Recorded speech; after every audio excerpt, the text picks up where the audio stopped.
Welcome. We are live. Good to see you. So, hey, Charlie here. We're about to have Mathijs from the Netherlands. It'll be super exciting to get to talk with him. He's actually running an agency there, had a lot of good success. He's gone through the Facebook Ads MBA program.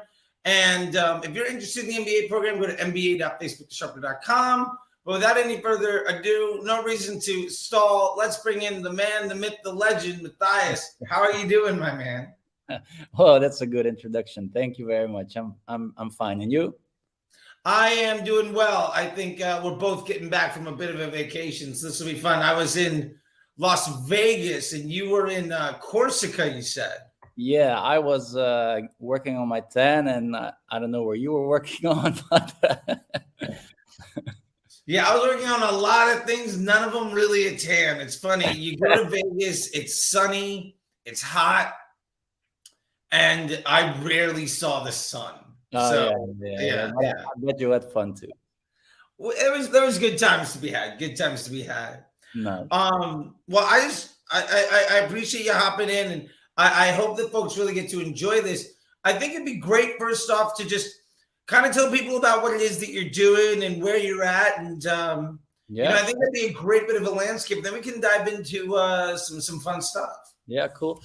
Yeah, so I've been running a Google Ads agency for a couple of years now, and in the Netherlands.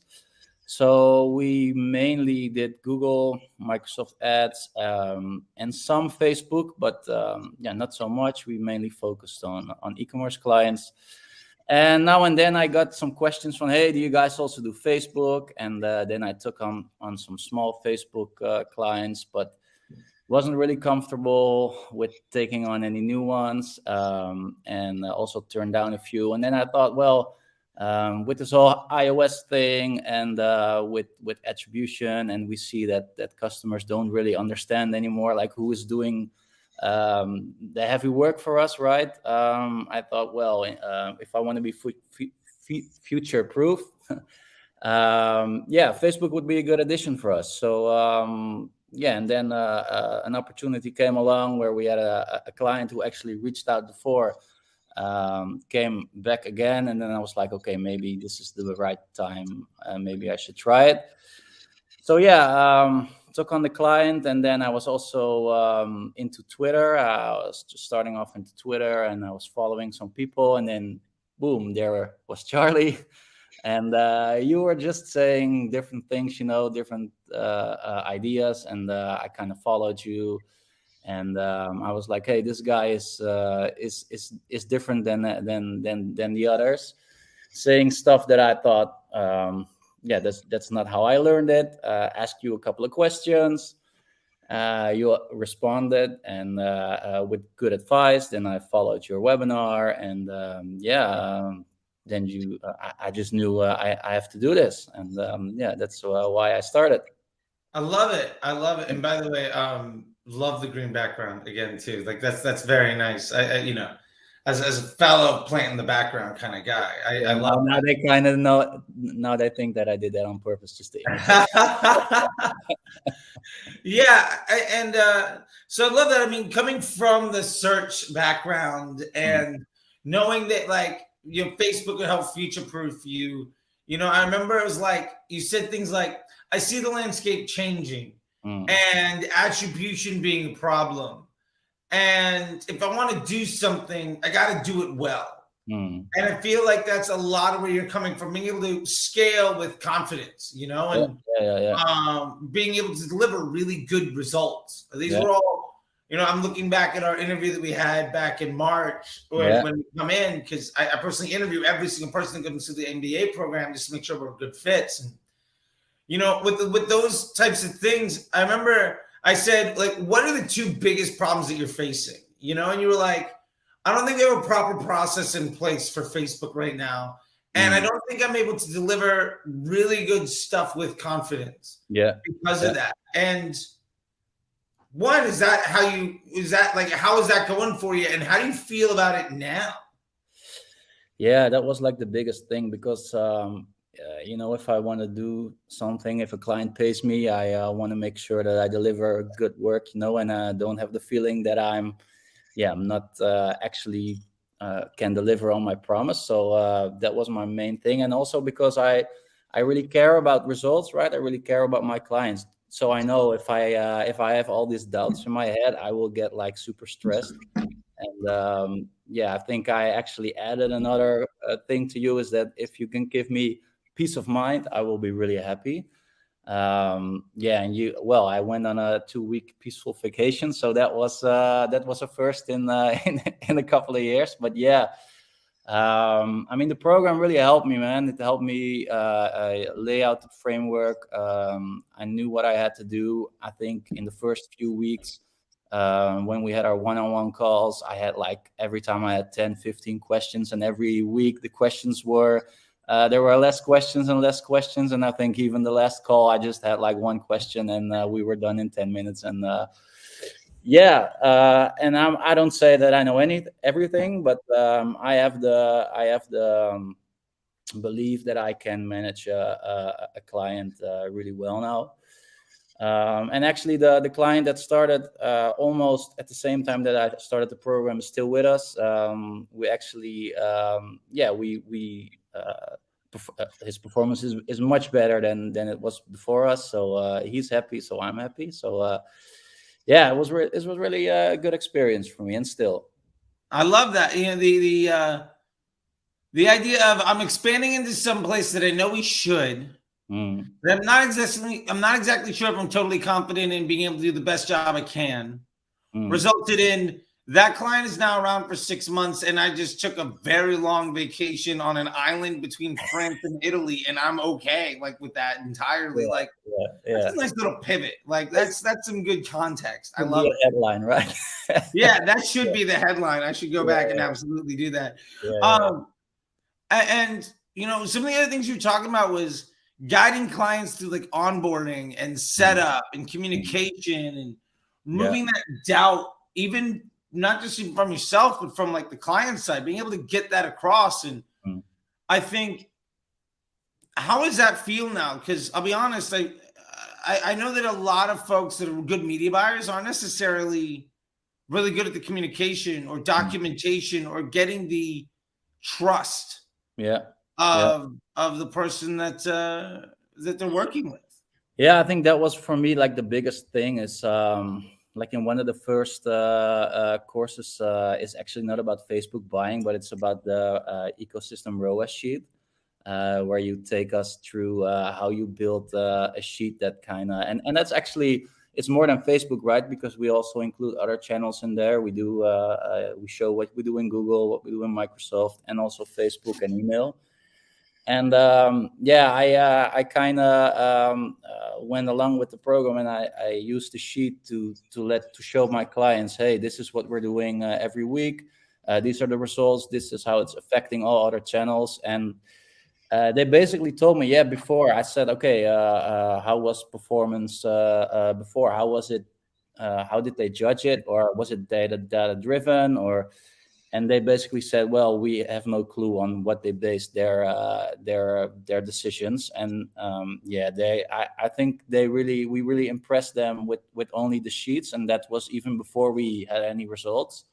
We could just show them for the last 6 months, this is how your situation is, and they had no idea how it even looked. So I think that gave us like immediately a really professional look. So I think that really helped. And it's also what I noticed that I like is you're not just a media buyer, right? You're not just a Facebook guy. Actually, I'm not just a Facebook guy because I also do the other channels. But it also like we leveled up in the conversations that we had with the client. It's like we were more strategic and stuff like that. So yeah, that was like a massive game changer for us. And I also use it for other clients now. Even if we don't use Facebook, we still use the sheet. So yeah, that was pretty big for us. I love that. Yeah, like I think the you know what we're talking about here inside of the Facebook Ads MBA program, the documentation that we kind of go over, because I mean anybody can show you like what's the next best hack or what he thinks about stuff, but that's not Yeah. going to keep business. You know what I mean? No, It's like, no. and I love what you're talking about here with saying that. I mean, first off, when you went through the program and what you guys are doing now, it has the advice works entirely, even if Facebook isn't the medium that you're working on, and that you're able to communicate really complex things. For instance, what that documentation you're talking about that has nothing to do with the execution on Facebook, but is an absolute core part of what we teach is, and what we learn when we go through the program is understanding trend analysis and why we don't need to worry about attribution type problems that everybody's trying to solve in the world, and how we can figure out incremental lift by channel and be marketing managers. And while you're hired to be the media buyer, you kind of step in a couple of weeks and you're the CMO of the business. You know their numbers better than they do. Like, I'm curious, what does that sound like? What are those clients when you're talking to them and showing them this stuff? What is their response? Like, how are they communicating with you when it comes to that, when they see these documents? I mean, it was actually pretty cool that like one of the guys of the company, like our biggest client, is like they actually show it now to potential investors, and we have conversations about what does these numbers look like, and how can we explain this to potential investors. So I think that's a totally different conversation than just talking about the next Facebook ad, right? So and also I wanted to add, like, I see this, if we only do Google, I see this stuff also all the time, is where people think, this Google is so great and we have like this ROAS of I don't know what, but then you go in and you look and you see like it's almost all branded search, and then I'm like, yeah, but this is not really growing your business, and I know a lot of, especially Google agencies, kind of take advantage of that because clients just don't know. But we like to be transparent, and we like to show them that, hey, it's not only about the Facebook numbers, it's not only about the Google numbers, it's about the whole ecosystem, and really helping them grow instead of just giving them pretty numbers. So I think that's a whole higher level conversation. Yeah, I think that's absolutely important, because like when you lay it all out, is like, okay, we're not necessarily saying we're not going to do any branded search. Maybe that's part of it, but like, this is how much money, this is how much revenue comes from that. And when the business is good, when we're very happy with the results we're getting financially and in volume, and our cash flow is good, and we're meeting the business needs of our finance department, this is what that media mix looks like. And this is what else we can do to improve it. And it's not just, it remind me of like the first like 10, 15 minutes of an agency call is basically them saying, here's my report card, please don't fire me. Yeah. And then this is what we're going to try to do next week to look good. And actually, with that in mind, like, what is that communication when you do hop on calls with clients? What does that look like now? Yeah, I actually, because the guy said like, hey, we have like a 1 point something ROAS on Facebook. I don't think I can show this to investors. And I'm like, what are you talking about? Because if you see Google, if you see email, if you see Microsoft ads, if you look at the whole picture, we're actually scaling right now. And before you weren't even scaling, we're bringing in profitable new customers, right? So I actually help them think in another way about just not looking at only the Facebook, because a 1.2 ROAS for them on Facebook was not profitable. But now they understand that actually it's good for them to keep on spending that money. So and I really love that I now can have this conversation instead of, hey, why are we not profitable on Facebook? Do your job, or Yeah, I think, and that's great clarity. Like, and a peace of mind in that direction. I think with that in mind, like, what is it that you're doing right now that is helping you scale these clients with that confidence in a way where it's not just you making a good report, but their finance department being appreciative of the work that you do on a daily basis? Yeah. They understand now that what we are attributing to their profit and to their revenue. Yeah, exactly. So what does that look like in how you're designing those efforts? Like what is the strategies that you're using there with regards to Facebook and then all of the other channels to get the clients to be on board with this thing that is massively growing their business? Like you mean with the conversation that we have, or like the tactics on Facebook? What do you? I guess a little bit of both. First off, like, yes, let's start off with side A of that being the conversation. How are you? Let's actually take the other side. What are the tactics that you're using now to really show the lift of Facebook at a lower ROAS, but actually scaling that business? And then how are you able to communicate that to a client in a way where they can understand? Because I hear so many people say, I can't scale that business with my ROAS on Facebook being lower because the client doesn't understand. And instead, now you've got them to understand and you're executing in a way that is scaling their brands with confidence. What does that look like? Normally I just, and that's also funny to me, I always ask them a couple of questions like, okay, what's your ideal scenario? What are the numbers that you're trying to hit? And does it work, or why doesn't it work? And it's funny, or maybe it's not funny, but it's a lot of times they don't really know how to answer those questions. They don't even know what numbers they're trying to hit, right? So that's step one. It's like, okay, if you don't know that, let us guide you and let us show you what you're doing now and what we think that you should be looking at. And then we just kind of take them, we open the sheet and we say, okay, this is what you're doing right now. Maybe your Facebook ROAS is a 1.2. But overall, if we take into account email, Google, we had at like a positive ROAS, and we actually don't even look at ROAS. We mostly look more of CPA and blended CPA, like what is the blended CPA of all our channels.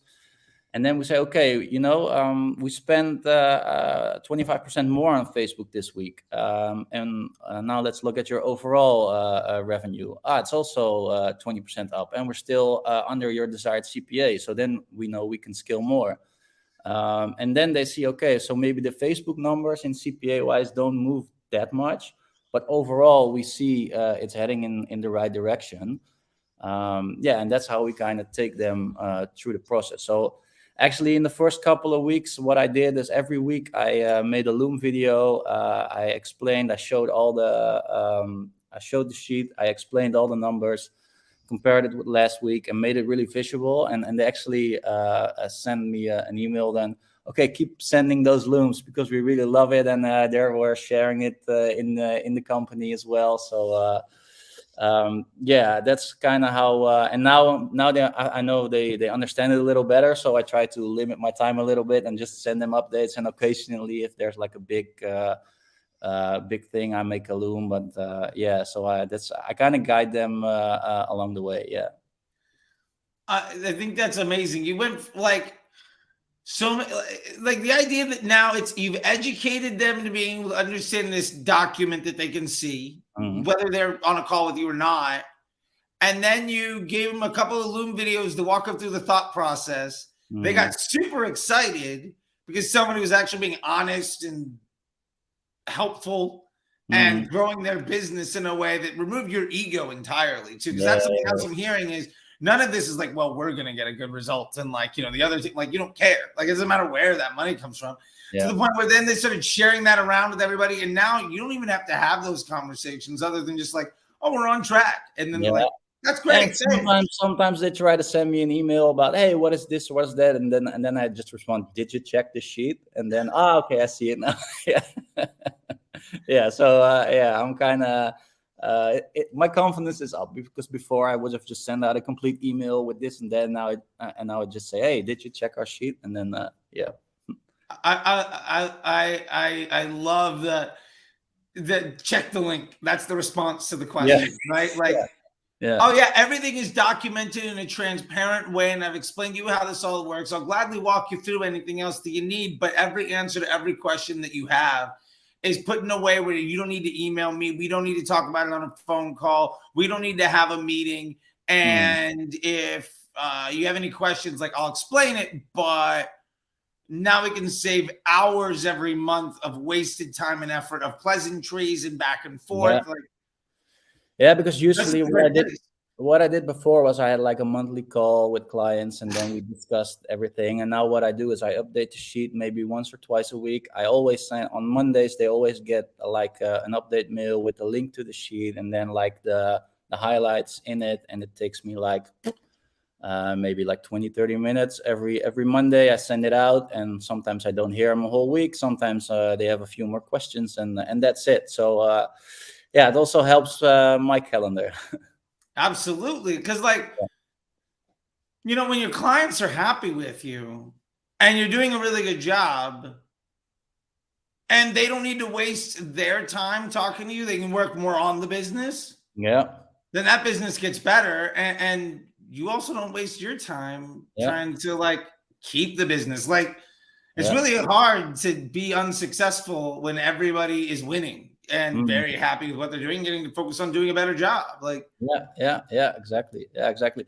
And actually, I think maybe 1 or 2 months ago, we took on another Facebook client, and I took them through the same process, also the sheet. And he actually messaged me a couple of weeks ago, like, "Whoa, man, we never had this kind of Facebook results. I'm really happy." So, and he just say, "Hey, send me your invoice. Send me your invoice." And I've never had clients ask me for an invoice, so I just send him the invoice, and then I think he paid like more than double. So I said, "Hey, guy, are you sure this is okay? I mean, this is not the right amount." And he'd say, "Yeah, we had such a good month, and this is I can do it now. So yeah, I'm really happy with you." So I was like, "Okay, well, this has never happened to me before. I don't think that's normal, but yeah, it was that was nice."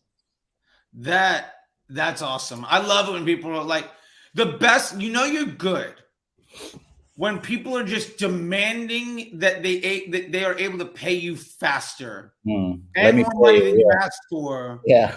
Because they just want to get back to work and they don't want to lose you. Like, that's actually they were already doing Google, and they were actually a little too small, but we took them on anyway. So the fee was a little lower than we normally would do, right? So, and I think he kind of felt that, but he appreciated it, and we still put in the effort anyway. So that's how he kind of repaid us. So yeah, I mean, that's beautiful. That's awesome. That's awesome. Yeah. I want to shift gears here for a little bit. Like, we've been talking about Facebook Ads MBA program and some of the results you've been having as an agency. What about the Facebook Ads MBA program did you find to be most valuable? I mean, it's the combination. I think all the lectures are pretty good. They're clear. Yeah, because I went through. Actually, I had a little trip also in May where I was driving from Amsterdam to Barcelona, and I had some lectures. I had some catching up to do. So I had on my phone, I had like the Google Maps, and then I had you on the bottom telling me. So I was, I think I kind of did all the lectures in it was like a 14-hour drive, or I don't know. So that kind of pushed me ahead in the program, which was really nice. And then you have the weekly Q&As, which yeah, unfortunately, because of the time zone and my schedule with the school of my kid, I couldn't always attend, but I could always watch the replays. And I also watched all the videos because I had like a long drive to do. So I also watched all the videos from before. And it's actually pretty cool that every time that we touched on a subject, I had a few questions, and then I watched the Q&As that are about those subjects, and there was always somebody who asked the question that I had before, right? So yeah, that's also kind of nice that people have like the same questions, and then you answer them already, so I could just move on my own pace.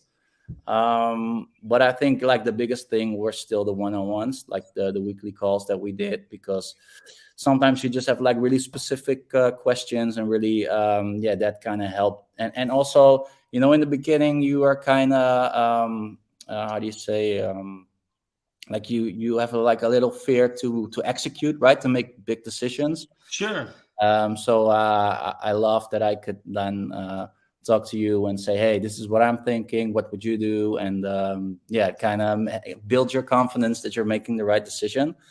And also, like media buying, it's just not like there's not one solution to all accounts, right? So I think the one-on-ones kind of help. Like the lectures are like the framework, but then the one-on-ones are what helps you make decisions in certain situations. So yeah, I just think the total package was really perfect for me. Yeah. So Yeah, thanks. That sounds great. And I agree with you that like the lectures and the lessons are there to be designed to get you to like 80, 85% of where you need to be.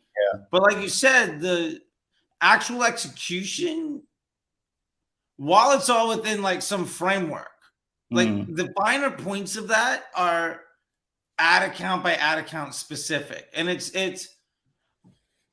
there's no silver bullet to solving everything. I mean, the overall general thing, right? Like we're doing market research by creative elements, and we're simplifying our account, and we're focusing on business objectives and incremental lift and mm, dynamic ads and broad targeting, like those very big brushstrokes, right? But mm, the finer points and being able to go through that, like I love that. That's where you really found value. And I'll be honest, like those one-on-ones for people that decide to take that, like those are the people that decide to book those calls, like those are also the most fun for me. Like for mm, what it's worth, like I thoroughly enjoy sitting in and getting to know people, and then also like doing that problem solving and the mm. puzzles and like making it all work, like Yeah, yeah, yeah. Yeah, and and you something can that apply. I You find can, really, yeah. yeah, sorry. No, I Oh, wanted to say is you it? can. Yeah, go. Oh no, go for it, you do it. No, I just wanted to say, and you can also impress us with your head calculation stuff, which sometimes I was like, how does he do that? Yeah, I'll do the math in my head, and it's like, it'll be around like 1973, and you're like, oh, well, Yeah, it's 1980. Yeah, okay, good. Yeah, that cost is right there. Like, yeah, yeah. What can I say? I can do math in my head, like in like a stupid level, like an obnoxious, like yeah, concerning level. I don't know why. It's what I'm good at. yeah. Uh, but what I was also gonna say is one of the things that I really like out of that I think helps everyone is getting exposed to all that problem solving. It means that I'm inside of a dozen accounts a week. Mm, I'm inside like the accounts of a dozen different buyers a week, right? So it could be dozens of accounts. yeah. And it means that I get to see that contextual information of the application and the pain points at a much higher scale Mm, than a lot of folks do. And because that's coming from a problem solving place, and we get to have that feedback immediately as well as long term, mm, there's that a scope so that in our weekly calls, those updated lectures and the guest speakers that we have are also in our Slack group that we have the like the postgraduate program above and beyond the MBA, like which the I never done. understand. Yeah, right. Well, we can get talk to that in a minute. Yeah, The understanding of how to apply those things in the changing space is way more than just, well, this is how we do it, and if it doesn't work, there's something wrong with you. Like there's just this application, and I thoroughly enjoy that stuff, and I feel like there's a value to being able to communicate with everybody, because it means that when I try to then step in and give advice, it's not just my isolated opinion on some small thing. It's mm, there are dozens of people from around the world doing a million different business models and business objectives, all trying to solve the same types of things. And when 30 people have a problem and 12 people made it work, and that solution works for 26 out of the 28 other people, like that's yeah. a massive bit of help. You know what I mean? Yeah, definitely. Yeah, and before I forget, what also helped me is that because you don't like the 80-85% are of the like the basics, the structure, right? It also helps you because you're not then second guessing yourself. Okay, is this the right setting, or do I have to use this or that? And then you can just forget about all that stuff, and then you can really think about all the high level stuff, because you don't have to worry about all the little settings like do I have to click on the expand button, yes or no, or what audience do I need to do? And yeah, that also really helps, of course, because yeah, like your framework is good, and then you go to the next level. Yeah, that's a good point. And I think Part of that is when we're doing this work, and I'm curious what you think about this. There's often the situation of you're alone. Like, you can't ask other people the types of stuff. One, because like they don't understand. Two, like, because it's like client secrets, whatever. But like, you see this very limited scope of kind of comparing your daily work to the end results that people just cherry pick and decide to brag about on the internet, and have no idea how they got there, or like what that actually means in context. And I think part of the program, especially those weekly calls and the community, like our Facebook group, like, you're not alone anymore. No. And you have this step-by-step guide to get you to where you need to be confidently. But when it doesn't work or there's issue. I mean, I actually had like a couple of private conversations with some other people in the program. Like some weren't even about Facebook. It was just about like website optimization or other stuff. And we had this one client who was launching a campaign in Australia, and one of the guys is from Australia. So I actually asked him demographic information and stuff like that, and he was really helpful. You know who it is. So that's just amazing. Like in the Facebook group, if you ask a question, there are like so many people who are really helpful and really answer your questions. So that helps too. Yeah, definitely. It's just like you don't have the feeling that you have to do it all alone, and especially in the beginning, that helps because you can second guess yourself on a lot of stuff when you're media buying. So that helped me a lot. Yeah, I think that's. I just remember being a media buyer and feeling that so alone and lacking that confidence. And then, to be fair too, it's really bad for your clients. Like, for somebody watching this, like, if you're hiring an agency and that agency doesn't have a community of other people that you follow the same standard operating procedure, that are all openly communicating with each other and are thinking about things in different ways, so that there is feedback, not like an echo chamber feedback loop of just like, well, it works like this and it doesn't work for you. The problem is like people where they have to solve the problem, right? If who you're relying on doesn't have access to that, then what that means is, and I'll editorialize this a little bit, that probably underpaid, overworked, poorly trained college grad that's never run a business is learning how to do it by spending your money that you need to make work. And where I come from, my mentality with that is an incredibly irresponsible and dangerous place as a business owner. Like, I don't want somebody that doesn't know what they're doing, that doesn't understand my business, that hasn't made it work before, that doesn't have a level of support, and doesn't have a standard operating procedure that's been proven to work for people around the world. Like, I don't want to invest my time and energy putting the future of my business in that person's hands. Yeah, we literally had this conversation like a couple of weeks ago with a client where we just do Google, and he has like a different media buyer for Facebook, for TikTok, for email, for a CRO. So we're like with six guys, and everybody's just so protective about their own little thing, you know. And when the results are bad, they're all pointing at each other. And I was like, okay, if I'm going to, what I can do now, if I bring in my ecosystem ROAS sheet, and I can show him in like 30 minutes what's the truth. But actually, I don't really want to take on this client for all the other channels because I don't really like him. So I'm just I'm just letting it go. But it's really I don't know. It's like a common thing that you see is like people really feel intimidated and protective about their little about their part of the business, and it's not having the best interest for the client, right? So if he was a little nicer, I would have helped him, but you get what you earn. Yeah, absolutely. And I feel like it's so important for people to understand that you could be working with the smartest person in the room. Mm. And I know this, like, I see this problem because I was absolutely guilty of this more than a few times. It took me years of being ultimately humbled to like change my opinion on this. Mm. If you're working with the best person in the room, and I thought I was, and maybe I was, maybe I wasn't, and you put all your eggs in that basket, but that person doesn't have the ability to be transparent, and it requires high level of touch and expertise. Mm-hmm, mm-hmm. So that's my dog scurrying behind me. Hi, Berkeley. I woke him up apparently with that move. Oh, he's moving to another seat.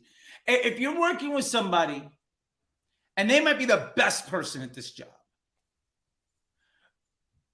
and it requires so much expertise and you know, hands-on attention from that person Mm-hmm. for you to be successful, that is ideally the best place to be, right? The problem is, what if they have 3 other people that need that attention? What if they make a mistake? Mm-hmm. What if they're sick? What if they go to Corsica for 2 weeks? Yeah. If you can't be successful without that person executing A+ work every single day, then you are so tremendously at risk. Mm. And in my experience, it is so much better to have 95% of the world's best person Mm-hmm. getting 95% of that result, but getting it 100% of the time Mm. in a way where you're not exposed to risk by that person having to execute it at 100% every single time. Yeah. That's such a better situation. And to be fair, Yeah. usually it's a lot cheaper. And you also, in my experience, get a much better interdepartmental relationship because it's not the one Svengali that's like sitting in there that's the world's best at something. Because ultimately, when you remove the person being necessary to do that work, it's hard to argue with, well, it's a factory line. It's an assembly line at the factory. If it doesn't work, if something's broken, we can fix it. You might have something that's a little bit better, but it means we have to slow everything else down to make that one cog a little bit better. It just doesn't make sense. No, completely agree. Yeah. Yeah. And so that's one of the things I love about this. And I'm hearing it also with what you're saying, because you can take that ecosystem ROAS, right? And you can show a client not only your work, but everybody else's. And I don't know if you've seen this, but how has that made the client feel and other team members? Because in my experience, when you show everything to everybody in a way where everybody knows what's going on, and then they realize they have very clear direction, Mm-hmm. I see one of 2 things happen. And this is, I think, a question for you. One, people get very combative because they think that you're trying to take credit for their work or something along those lines, which, to be fair, in my opinion, happens anyway. Mm-hmm. And it's basically just on the however the business owner feels about it.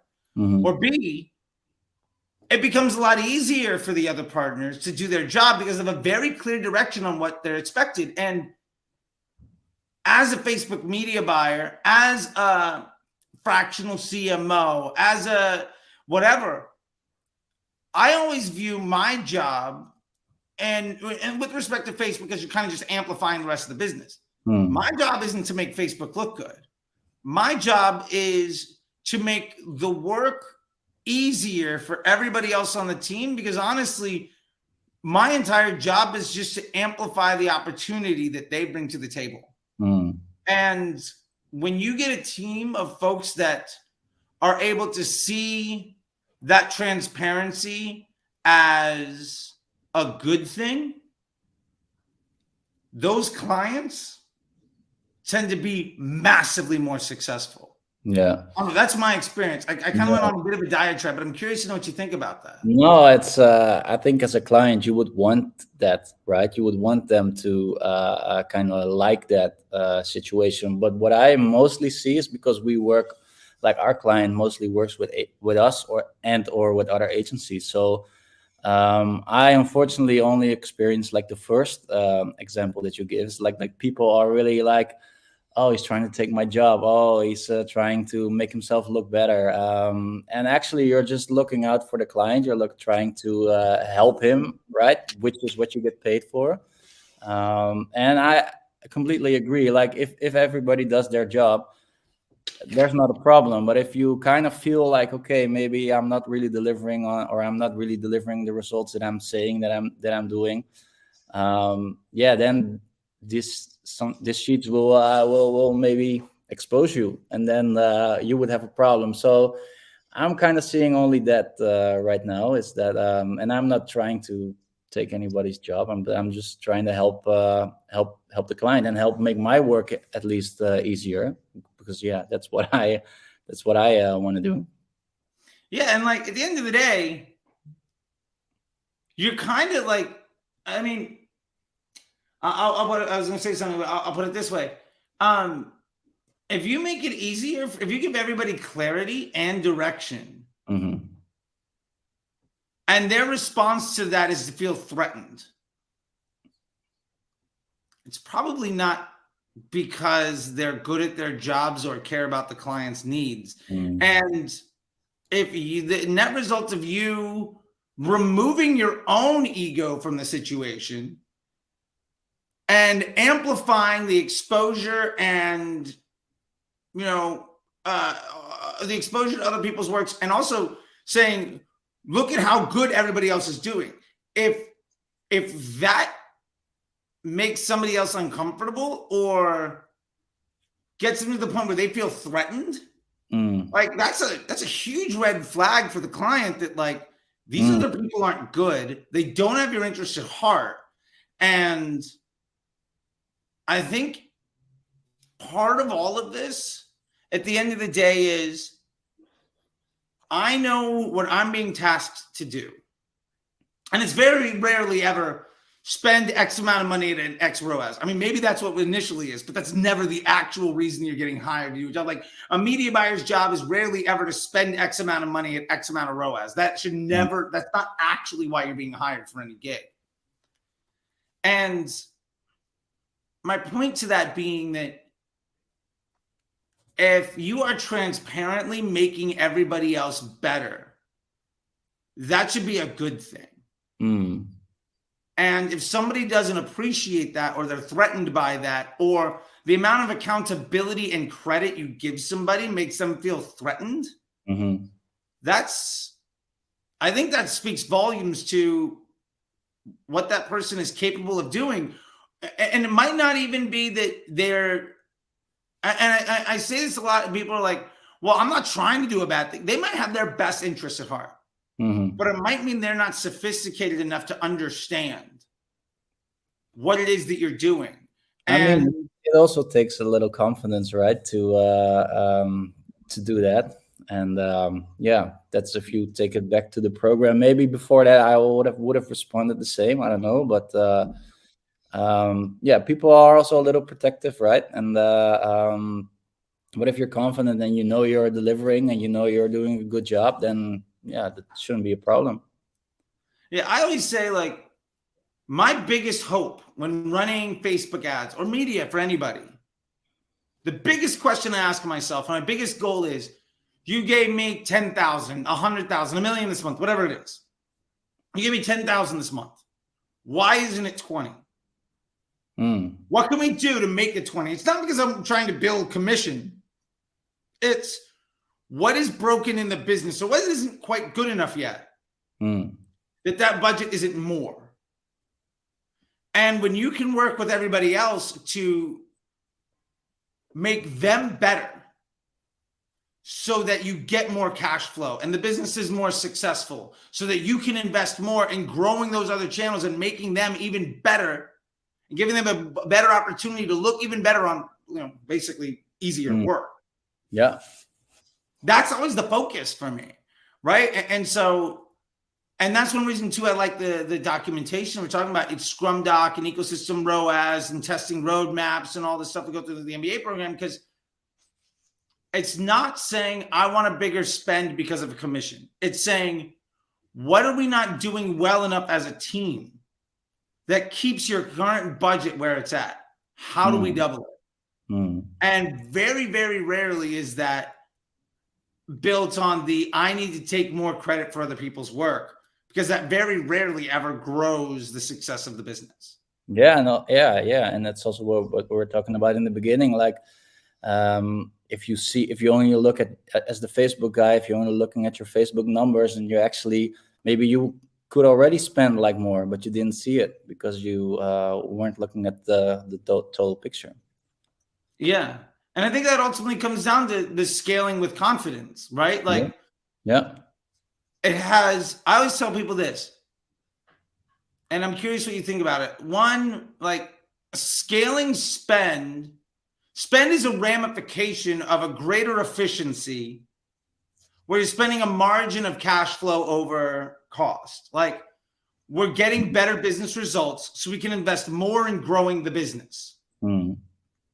We're also getting more and more efficient with our business operations so we can afford to invest more, knowing we might not be as good with that additional budget, right? We might not be, if you give us an extra 20%, it might not be as good as the current budget we're spending, but we got more efficient over the last month so we can afford that. There's a margin there. There's a profitable scaling margin. We talk about PSM, right? Yeah. So with that being said, the way to scale with confidence is to establish that margin, to improve it, and to then allow the client to say, well, I've got money sitting, and if I invested more of that money, amplifying my business, then I'm going to make more money. So it becomes not a, how do we get this to spend more? It's a, we're continuing to make more. How else do we invest it to make it even more beneficial for us? And that's where, as a Facebook person, your job is to just make everybody else on the team better. Yeah. And it has very little to do with you. Audiences won't improve that. Bidding models aren't going to improve that. No trend du jour of content type or remarketing or whatever is going to make that business model improve. Your job is to just crank up the volume. Because if you're in all these like Facebook groups and you see all these fancy tactics about how you can scale an account, right? And when I that was also a thing for me. I was reading that and I was like, oh, you have to have like 20, 30 campaigns with 30 ad sets, and then you duplicate, and then lookalikes and whatever not. And they made it seem like this kind of wizard trick or whatever to how you scale an account. And that's what I liked about what you teach, is that it's more about simplicity than all the other tactics, right? And maybe, I don't know if this worked like 10 years ago, maybe it did, but I always saw that as kind of people trying to show how good they were, but I didn't really feel that, and then there you came and said it's more about simplicity. And then you started saying stuff about we don't need interest groups, and I was like, what? What? Oh, we don't even need retargeting. I like, what? What is he talking about? And then so and then when you learn, you're like, okay, now I understand why, and now you actually teach why that is. And I actually always thought that, like, okay, I can run like a low spend account, but if it gets too high spend, will be too complicated or will be too much work. And now it's like, of course you have to do other stuff, but it's not like what they trying to tell you how to scale an account. Yeah, and just to speak on that real quick, just with the respect to interest groups, because I get up all the time. People are like, how much budget do I need to go broad? Like, do I have enough to not do interest groups and retargeting and lookalikes and all of that stuff? And my response is, do you have enough money to not do things correctly? Like at what point, like, you know what I'm saying? I'm curious, what is your experience having moved away from all of that stuff, the embracing of broad and incremental lift and the lower workload? What does that feel like now? Yeah, it just gave me so much more time, to think and talk about the stuff that we were talking about before, right? You don't have to test all these little things that actually don't really move the needle. You can think about bigger things. And actually, I got like 2 or 3 weeks ago, this client, he still tried to try it. I said, hey, Mathijs, I know you were really a broad guy, but can't we try like high income audiences? And I'm like, no, why? Yeah, because I think we should test it. And I'm like, nah, I don't think it will give you a better result. But hey, if you want me to show you, I can show you, but I think we can spend our money better. And then he said, okay, then I'll believe you. And that was the end of the discussion. But like before, I would have just tested it and try other things. And yeah, so and also with the retargeting, like when you said no, we don't need retargeting, yeah, that was like I never heard that before. So because I was always thought like you have like a top of funnel, middle funnel, bottom funnel campaign, right? And then I couldn't understand why not. And then when you explained like what every ad is already like basically a retargeting ad, that was the first time that I thought, okay, now I understand. And then actually, it was funny that I was looking for some kind of product. I was doing product research. It was for like a shaving device for your private parts, right? And I saw this ad of this company, but I was just looking at like ad inspiration, right? So I clicked on the ad. I was actually looking for ad inspiration. So I clicked on the ad, went on the website, did a couple things on the website, and then suddenly all these other companies with the same product started targeting me on Facebook. And that was like the first time that I actually experience like, okay, so Facebook, even though I have never been on this company's website, Facebook understands that I'm potentially in the market for this product. So then I saw with my own eyes, okay, so that's why you don't really need retargeting ads, because they're already doing it for you. And of course, there are some situations where you still use them, and but that's not even necessary at the beginning or at a low level. So yeah, that was I think that kind of triggered me, the broad story and the retargeting, and then I was like, I want to learn more from this guy. Yeah, I love the aha moment when people are like, no, we got to do all this stuff, and then you start to see like, okay, well, let me just see what happens, and then you realize when you take away what somebody taught you based on what probably worked. I mean, and be fair, like this is a fundamental shift from the last few years. Like Facebook did have a big change in 2018. It hasn't had a change really since. And there's a lot of people that will argue that point. The only thing that really changes doing things poorly has been a greater and greater liability to your success. Everybody's like, well, after iOS 14, things went terrible. It's like, well, going broad and knowing that Facebook does retargeting for you and doing dynamic ads has been working for 5 years. It's just a matter of like, the longer it takes you to embrace that, the worse and worse your success is going to be at a higher and higher level stress. Yeah, people are waking up a little, I think, but yeah, I mean, hopefully they do. You know, I've been talking about this since I've been blue in the face. You know, but I think with that being said, I love it when people are like, "Oh, that's just not how it works," and then they start to see it in real world. Like with that, like, oh, I was researching something for a client, and then all of a sudden I saw everybody retargeting me, even though I had never seen them before. Yeah. Because every impression on Facebook's a retargeting impression, because Facebook's just trying to give you a positive experience. Yeah. And when you can see that as a person, you can put context to it, because, and I don't know how you feel about this, but I think far too many media buyers, far too many agencies and talking heads and just folks inside the system don't realize that there's real people on the other end of that money. Like you don't think about it as, well, these are folks just living their life. You think about it as like, okay, I'm going to take people into this top of my funnel. I'm going to force them down to the bottom of the funnel. I'm going to have awareness and then education and consideration. Then I'm going to create intent. And then I'm going to get the sale. Like that person doesn't care. Like that's also happening with 20 other brands, maybe 1,000 other brands for a million things that they're spending money on. Like I'm looking at the razors, but I'm also looking at trainers. I'm also looking at travel. I'm also looking at maybe swim trunks for my trip to Corsica. I'm also looking at like other things. I got like this travel insurance ads just before I went on my trip. I mean, they know, Yeah. right? They know. So yeah, And yeah, and now that's that also if you were, because yeah. oh no, go for it. No, and then they also say, yeah, because what you said, like Facebook with tracking, it gets so hard, but they still know who the target, right? They still know what they're doing. It's just like maybe like the you don't see all the conversion data anymore in Facebook. I mean, I see that too.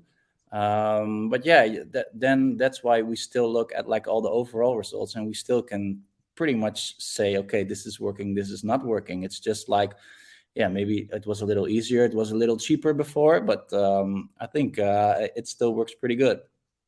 Yeah, I mean, it absolutely is effective, right? Like right before you Mm, go on the trip, you get the insurance stuff. I think the biggest issue that people have been seeing, and they feel like it means that Facebook is dumber or mm, that somehow it's less effective.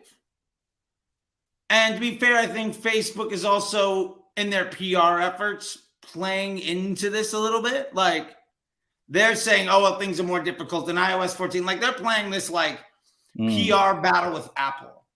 mm, But also their ad spend has not gone down year over year since the ads manager was invented. mhm, Like they've never had a down year. It's been over a decade, and every year people spend more and more money. So mm, people say, well, iOS 14 hurt Facebook's like, no, it didn't. mm, It didn't hurt their bottom line. And they say, well, it's less effective. It's not as smart. Like, no. Their ability, and this is just Facebook as a business to try to, add value or to take credit, like their ability to take as much credit for everybody else's work and spit that back into you in a way where people have been taught to think has been mhm, impaired. mm, That being said, there's still no other tool that's nearly as good at doing this. And it's still 100% understanding.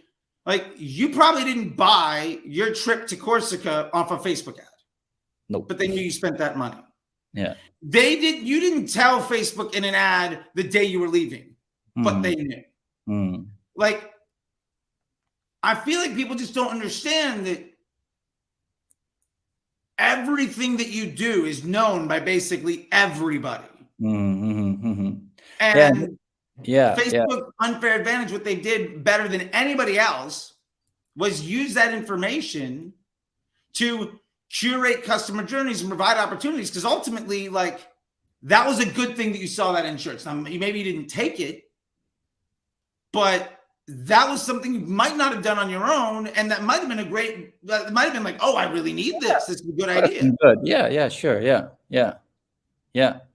Yeah, while I'm just thinking that's interesting that Facebook is maybe just like it's PR, right? So maybe that's why those interest groups maybe don't work as good anymore, but the broad is still working pretty well, right? So that's an interesting way of looking at it, like all these interest groups. So we don't really know a lot about these people anymore because these interest groups don't work anymore. But then if you go on broad, and that's why my clients sometimes ask, because we have like one client who is in has a pain relief device, and like we target people who have, for example, back pain. And then they say, yeah, but for broad, then aren't we just targeting randomly everybody? And then I can explain them, well, but if we put it in the copy, and they can even know about the video or the picture, and then we put it in the copy, and then they will know. And that was like I had to explain that a couple of times, but they understand now. Yeah.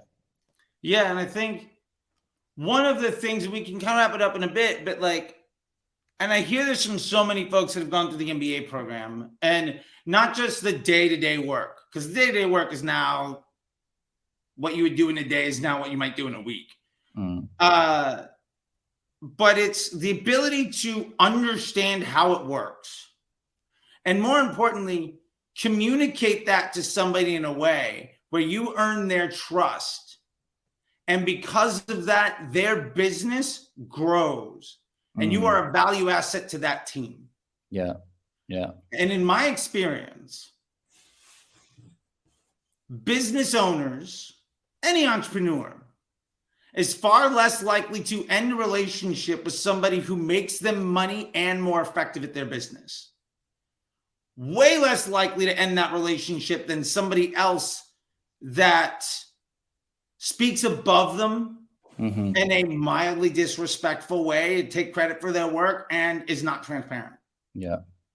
At the end of the day, if you are a value add, it becomes extremely difficult to lose your job. And that puts you in a place of confidence and security, which ultimately gives you the freedom to say, I was not sure I could dive into this. This was a new skill for me. I'm trying to get more money. And then a few months later, you're on your second week or 2 long week trip completely out of town, and your clients are very happy. Yeah. Like, that's a fundamental life change, that freedom. Yeah. And I mean, that's a beautiful thing. Yeah. Yeah. The ultimate goal was peace of mind, and you delivered. Well, thank you very much. I appreciate it. I want to say, first off, thank you for this. I always love chatting with you. And if there's anything that you would like to say, or contact information, or somebody's watching this, how they get in touch with you, just any bit of that, I think would be great, because if somebody's making it this way, this far, and they enjoyed you, and maybe they're looking for more help in the Netherlands or Europe, or just in general, or they want to, they're on their edge of maybe trying to take this investment for themselves, or just whatever. I want to say thank you. And I will leave this with you having sort of the last word here, to just say whatever it is you want to say, and get anything out you want to, and plug anything that you would like to say. And then we can kind of take it out from there. And I just, again, want to thank you a lot. I appreciate it. And it's been great working with you over these last 5 or 6 months. Cool, man. Thank you. Yeah. So I don't know if there's clients from or potential clients from the Netherlands. We're Google and now Facebook agency called Mele Media, MELE Media. Or just anybody who wants to talk about Facebook, or wants to learn about the MBA program, I'm happy to give a recommendation or answer some questions. So it was just a really good experience for me, and I have no regrets whatsoever. Oh, I'm gonna just throw that on there. Is that right? MELE Media. Oh, it's E from Isaac. So. Oh yeah, well yeah, okay, gotcha. I need that keyboard. Type it in. I don't have the same. I don't have the same keyboard. I used to date a girl from Denmark, and I just looked at her keyboard, and it's the first time I saw not all keyboards are the same. It was very odd for me. I feel like I'm an ignorant, American. I just think, why would it not be the same thing? No, I'll put it in the chat with you. Yeah, put it in the chat, and we'll drop it in. Just so that people get a chance to get into touch with you and get to know you. And that way also I'll copy it and paste it and make sure that it goes into the description here later on. Cool. But yeah, so with that being said, thanks a lot, man. I really appreciate it. And I'm excited to get to see you on our weekly calls and more stuff. And yeah, thanks a lot, man. It's been really great getting to know you over these last few months. And I remember our conversation when you were thinking about doing this, and that person versus this person, that lifestyle versus this one. It's just it makes me so happy to see all of these changes. You know what I mean? And I think that's just such a beautiful thing. So we're going to end with this. Here it is. Paste it in. There you go. If you want to get in touch, that's how you do it. Yeah. Mathijs, I thank you again. I really appreciate it. And I'll talk to you soon, my man. Talk to you soon, my man. Bye-bye. All right. See you, buddy. Ciao. Bye.